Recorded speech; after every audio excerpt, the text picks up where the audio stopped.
Hi and welcome. My name is Bybreen Samuels, and in today's video class I'm going to be sharing some tips around fundraising. Now, in relation to fundraising, what I want to be touching on in today's session are bite-sized suggestions in terms of how you may be able to build credibility with funders.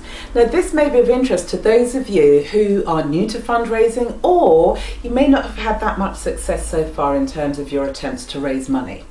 In terms of my credibility, well, my fundraising journey started back in the 1990s, and in 1995 I raised my first large amount of money from the National Lottery Charities Board, and I raised £525,000 for the Pepper Pot Club, and they deliver daycare services for African and Caribbean elders. Fast forward to 2012, and in March of this year I successfully fundraised £895,775 for Hackney Families First, and this is a charity partnership based in London, and the focus of their work is family crisis intervention services. Now, when you're thinking of developing your fundraising strategy, you've got to give consideration to what it is that funders are thinking and the expectations that they have of you. Now, one of the key questions that's at the forefront of their mind is, does this organisation have a track record? Now, this is very, very important to them because they need to be able to assess the level of risk that could be involved if they were to fund you some money.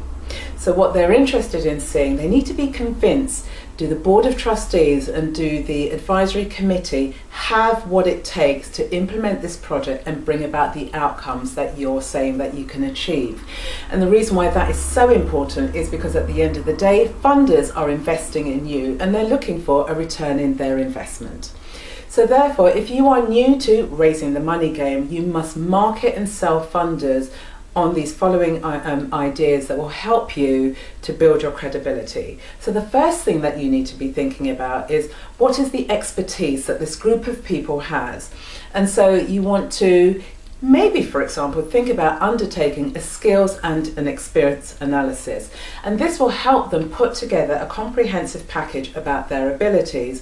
And what you want to be having a sense of, how does this diverse group of people and their abilities, their skills and expertise help to build the organisation?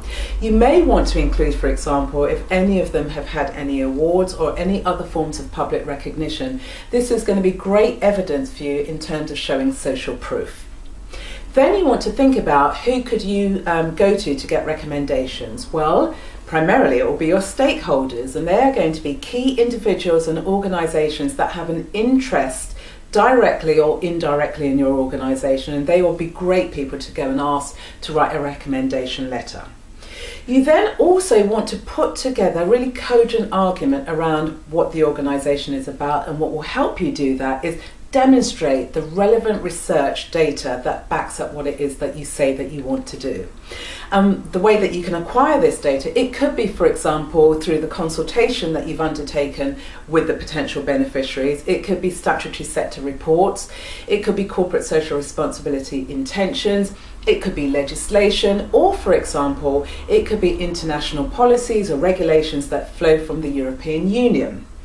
Then you want to be able to clearly articulate, what is the business model, what is the revenue model, what's the strategic plan, what are the operational plans, because this is another way for you to convince funders and to build your credibility in terms of that you've taken a 360-degree perspective internally and externally in terms of how you're going to deliver the service that you say you're going to deliver.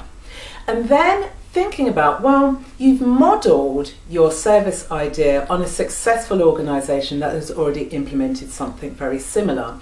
All you're going to do is you're going to adapt that model to fit the needs of your target audience. Who are your niche clients?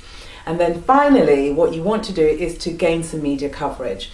And here you are selling the rationale for your organisation and also highlighting what is it that people, beneficiaries, will be able to achieve as a result of using your service.